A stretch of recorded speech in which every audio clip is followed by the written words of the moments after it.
Hello, my name is Anita Hogan Mac. Welcome to MAC.T.Vee. I am a Nigerian currently residing in the Netherlands, and for me that means any event whatsoever, be it a seminar, a beauty contest, political gathering, party, any event whatsoever that has a Nigerian statement attached to it, or even an African statement attached to it, I just can't resist but to be there. I think that's just the way I keep in touch with the original Nigerianness in me. So you can imagine when I heard that the Ministry of External Affairs here in the Netherlands was making a statement regarding a particular challenging Nigerian situation, the curiosity in me just engulfed me, and I packed my camera, picked up myself and any crew member available, and off I went for the event because I was really curious what they had to say about this particular Nigerian situation. I'm sure some of you are beginning to wonder what particular challenging Nigerian situation. If you are as curious as I was when I got the email, why don't you just sit back and find out?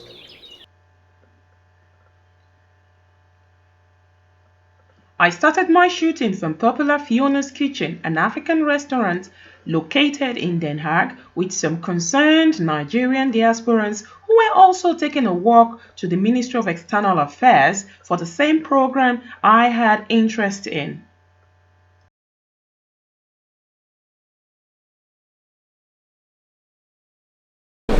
The gathering is a peaceful protest in collaboration with the Dutch Ministry of Foreign Affairs on the plight of women that are incarcerated under Boko Haram. And the world needs to know that they deserve a better life, and those that are rescued as well, that they should integrate them with their dignity back to the society.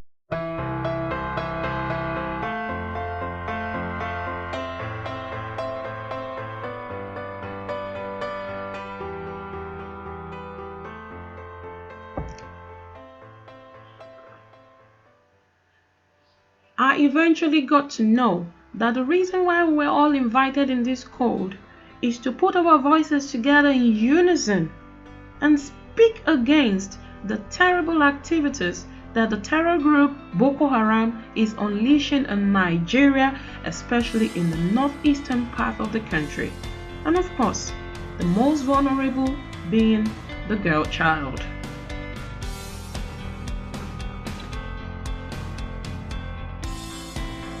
We as Nigerians, we are standing in front of the Ministry of External Affairs in the Netherlands to formally express our sympathy with all those girls who were kidnapped by Boko Haram, and especially those who have been released and brought back to the society, and yet the society is treating them as some kind of sickness and outcast.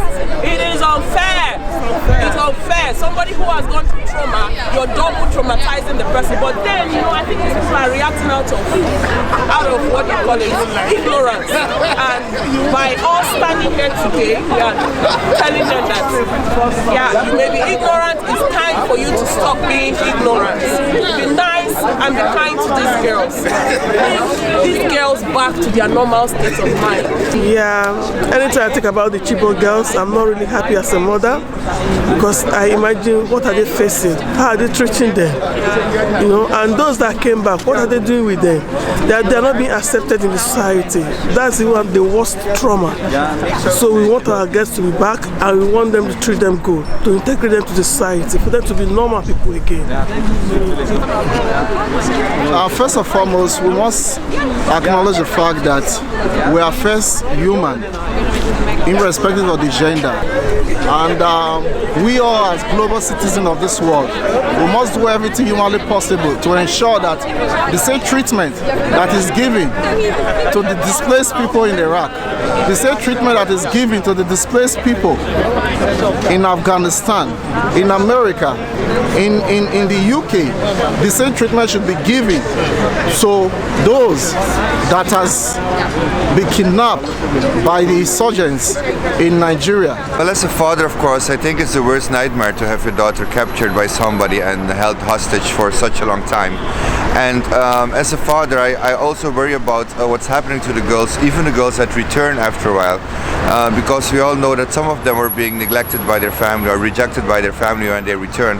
And so I think it's something that all of the world should recognize, that this is a major problem where we can lose a whole generation of strong women that are very much needed for also Nigeria, but the rest of the world. They can be of great value. So this is something that really, it goes deep inside for me, because as I said, I'm a father of 2 daughters, and I cannot begin to imagine what it would be like if I had to be in a situation like the parents are right now. So please bring back our girls and let's start a future for our girls.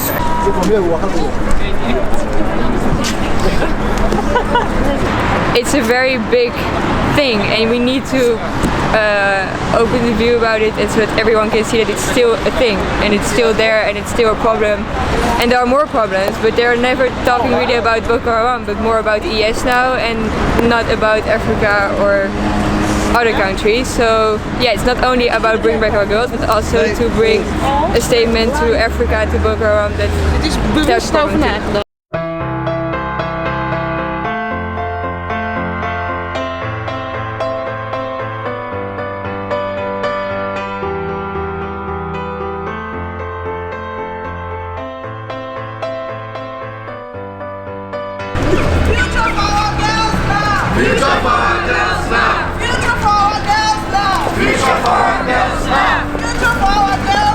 Future for our girls now! Future for our girls now!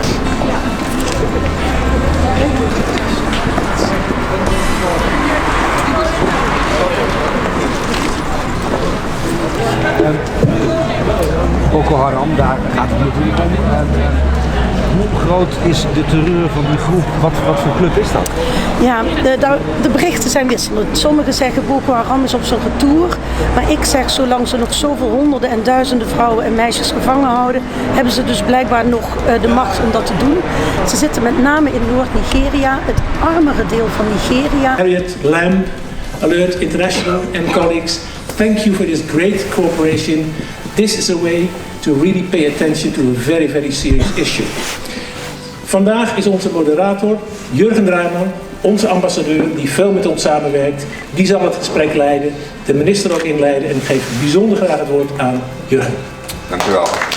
Dank u wel, Jan Balken. Ja, dames en heren, welkom hier in ons prachtig nieuwe gebouw van UNICEF. Fijn dat u allemaal hier gekomen bent, ook u betrokken voelt. Want laat u eerlijk zeggen, deze issue waar we het vandaag over hebben, Future for Our Girls, Bring Our Girls, it's not only a Nigerian problem, it's a worldwide problem. En als wij als gemeenschap daar geen aandacht aan besteden, wil het zeggen dat we ook onze eigen meisjes verwaarlozen. Ik ben vader van 2 dochters. En het lijkt me de grootste nachtmerrie die je kan overkomen. To me it seems like the biggest nightmare that can happen to you when they adopt your children. I'm a father of 2 daughters, so that's why I'm very much personally involved with this. Let me start with Harriet. You're the director of International Alert, and together with UNICEF you published a report last month titled Bad Blood. What does bad blood mean exactly? Well, we've got copies of the report here if people want to get one after. Yeah, they're all over afterwards. It will be next to the coffee table and next to the exit when we leave. And we called it Bad Blood because when we were talking to the women and girls who have been rescued, who have been found and been brought back to refugee camps, and we were giving them the chance to talk, as the minister said, enabling them to speak out. And what we found from them and also from their community was really a fear that they would somehow be infected by the men who had raped them, by the Boko Haram men. And what the community was saying was, well, these kids who are the result of rape, that they will have bad blood in them. They even said that the child of a snake is a snake. Because obviously people are very scared, they're very frightened. These are people who've been thrown out of their homes, they've seen people murdered, they've been shot at. and they're really scared now that that's going to come into their community. And obviously that's why we wanted to highlight the issue and to highlight the fact that actually it doesn't have to be like that. That if we do talk to the women, if we do spend time with the community and help people understand, we can overcome their fear and help them accept the women back into their families and accept the kids as well. Yeah, because for us here, I mean, in a relatively safe environment, it's very hard to comprehend what these people are going through. So we were very easily in condemning them. Well, how can you refuse the girls? But it's a genuine fear that exists in the communities. I think it is. I think it's really they're scared that somehow that will come in, this extreme violence will somehow come in. And do you know, I really like what both you and the Minister were saying. This is not a Nigeria issue. This happens all over the world. That women who are the victims of rape get somehow the blame and the shame, and that even passes down to their children. And you see it all the time in society, and particularly, for example, here in Europe, we saw it during the Second World War, that women who got raped in war, they got blamed. And their kids got blamed, and they were scared to speak out. And that's why this is a global issue, even though it's clearly so acute for these young women and girls, something like 2,000 in northeast Nigeria. And that's why we're so keen to keep the spotlight on the issue and show that something can be done. And I think that's what's really important, because although men have got so much power over these women, actually, when women and girls come together, we can be pretty powerful too. And you only had to see Florence chanting at the front. I mean, you scared the heck out of me, so I understand. Florence, you already said you're an activist. You here especially from Nigeria to be with us here today. You fight for the release of these girls that are abducted by Boko Haram. What is the current situation of these girls? Since, initially we had a former president, and Boko Haram was raging massively, and then we had a new government, and our new President Muhammadu Buhari, has renewed his commitment to ensure that the girls are rescued. You would have seen increased military action against Boko Haram. The territories that were captured by Boko Haram have been reclaimed. We've been able to rescue a number of people who were abducted, but still, while they're doing the best, we also have to ensure that the pressure is on, and we keep chanting that the girls have to be brought back. Yeah.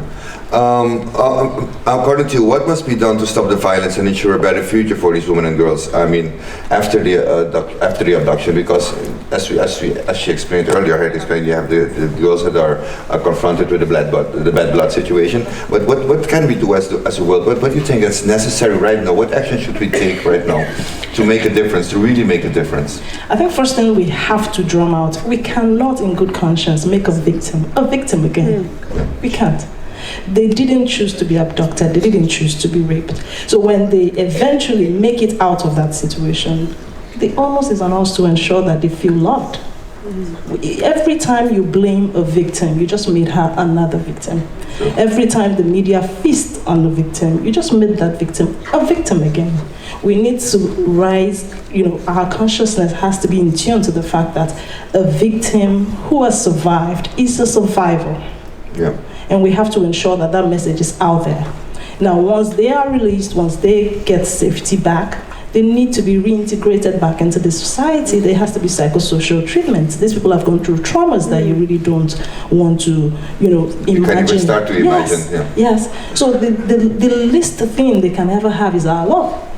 Irrespective of what the history is, irrespective of what they didn't choose to be. It could have been me. Yeah. Right. But it's not so. Harriet? Well, when we were talking to the women, the girls, and also to the community leaders, we came up with a list of recommendations.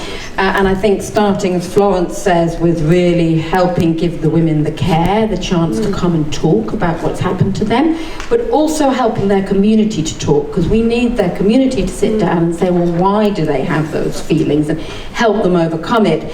And of course, there are many civil society groups in Nigeria working with them in the camps. Most people are in refugee camps, and we need to support them, support groups like UNICEF and International Alert who are helping them speak out, support, actually the religious leaders have also said we've got to forgive and embrace and take people forward.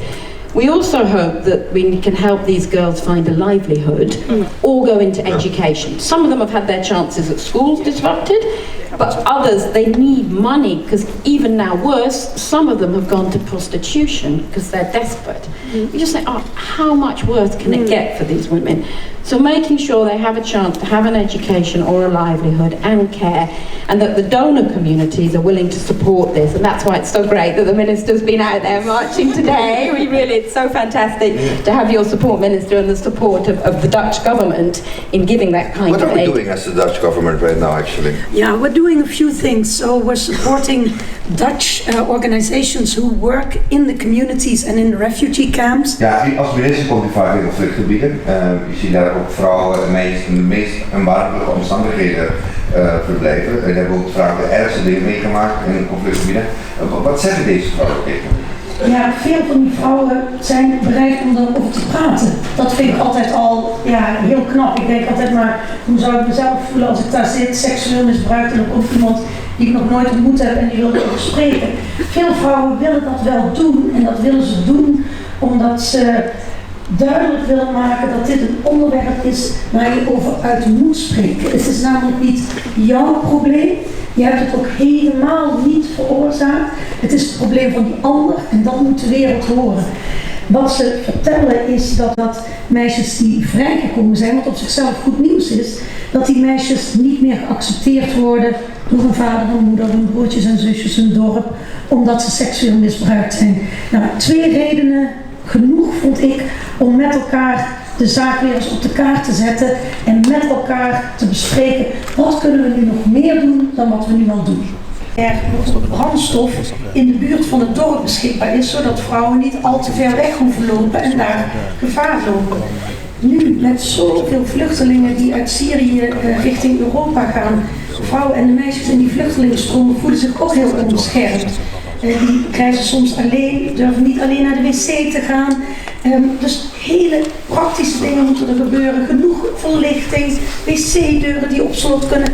Je zou wel eens denken, hele gewone dingen. Maar vaak ontbreken die gewone dingen. En daardoor worden vrouwen extra kwetsbaar voor seksueel geweld. Ja, nou ik hoop dat we op deze dag, door de extra aandacht voor de vraag, er ook daadwerkelijk iets aan kunnen doen met z'n allen. Ja, wat wilt u nog wel eens meegeven? Ik bedoel, ik ben aan mijn laatste vraag, maar ik heb toch zoiets, je hebt altijd nog een leuke boodschap. Dus, Ja, nou kijk, seksueel geweld is van alle plaatsen en helaas ook van alle tijden. We hadden eigenlijk gehoopt dat we het einde van seksueel geweld zouden zien. In Nederland, maar ook in India, in Zuid-Afrika. Ik roep Keulen nog eens in herinnering.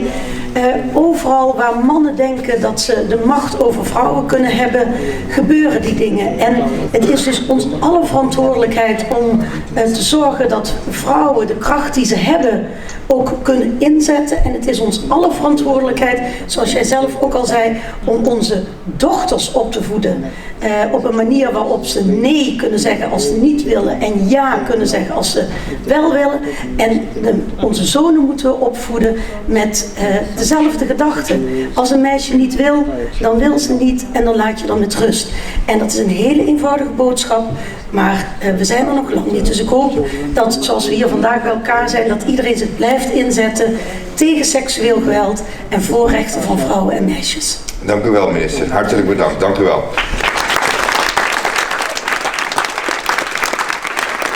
Hello. Do you think anything was achieved in the meeting of today? I think so. Every opportunity to call awareness for an issue is an achievement. And in spite of the fact that this movement has been around for a long time, we continue to call the attention of governments, individuals to certain aspects of our society where we miss it out. So I think it's an achievement. Welcome back. Now that you have heard from some Nigerian diasporans living in the Netherlands, you've also heard from the Dutch people themselves, how they feel about this entire thing. And of course you saw that this particular situation attracted a lot of Dutch press. The Minister of External Affairs in the Netherlands, who happens to be a woman, made a very strong statement, as you have also seen. One of the things I particularly observed about this event is it wasn't the usual blame game. It was about a leader coming out to lend her voice and remind the world leaders out there that this fight against terror in Nigeria is still on. And the people being most affected are girls and women. Those who haven't been killed are living in nothing but a shadow of themselves. And I also took out my time to read this book, Bad Blood. It was the book that was being spoken about during the Q&A session with the Minister of External Affairs of Netherlands. And it was published by International Alert in conjunction with UNICEF. It's a book about the perception of children born of conflict-related sexual violence and women and girls associated with Boko Haram in the northern eastern part of Nigeria. And to further elaborate on this book, one of the workers of Alert International sent me a very interesting video that I also think you guys should see.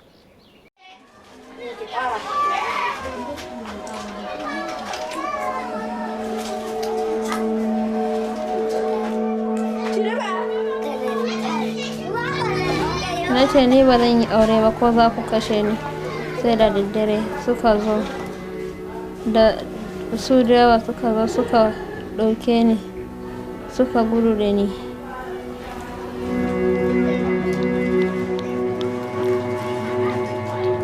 Da suka gudu da ni ina zaune sun aje ni a wani gida sun kulle ni. Na kai wata ɗaya kafin aka zo aka ce ko kin so ko kin ki babu mun riga mun ɗaura aurenki.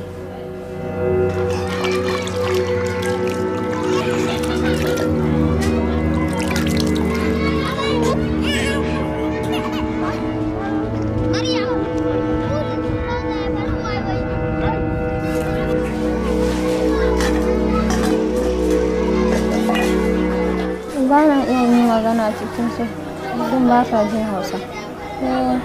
Wani lokaci ina magana inda wayansu kuma ba ma shirya suna zagi na matan Boko Haram. Wannan ya bige ni tanan, wannan ya tire ni tanan, ke matan Boko Haram ki aje mana kayan mu.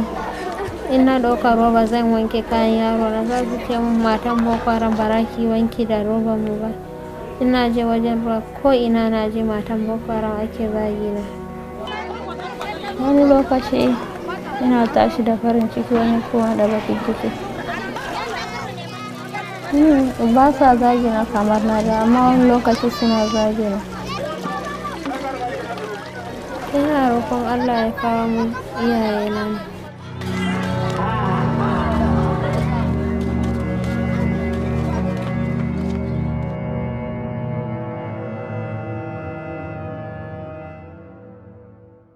My personal conclusions today are: every citizen of the world should make it a habit of constantly speaking against any form of violence. Violence against a sect of people, a particular set of gender, against children, against a particular religion, against a particular sexuality is not normal. Violence reduces us to the level of animals. Speak against violence all the time. Finally, I think it is wrong to further victimize victims. I mean, these people have gone through a lot of horror already. Some watched their home burnt down to ashes. Their means of livelihood completely destroyed. And if they manage to escape from their captors, we should not further re-victimize them. It is wrong. But then I realized that most people who engage in re-victimizing victims do it out of ignorance and mostly fear. But then it is the responsibility of those of us who claim to be educated, those of us who claim to be civilized, to throw more light as regards this issue of re-victimizing victims. Educate the ignorant ones. Throw more awareness. Throw more light on this issue so that people will realize that it is wrong to re-victimize victims. Otherwise, if you keep quiet, then you don't know any better than the ignorant ones. Just like my all-time favorite television hosts always said, if you know better, do better. Thank you for watching, and I promise you to always bring very interesting things to your table. I'd like to say to all of you who took out your time to watch this program, thank you very, very, very, very much, and please subscribe.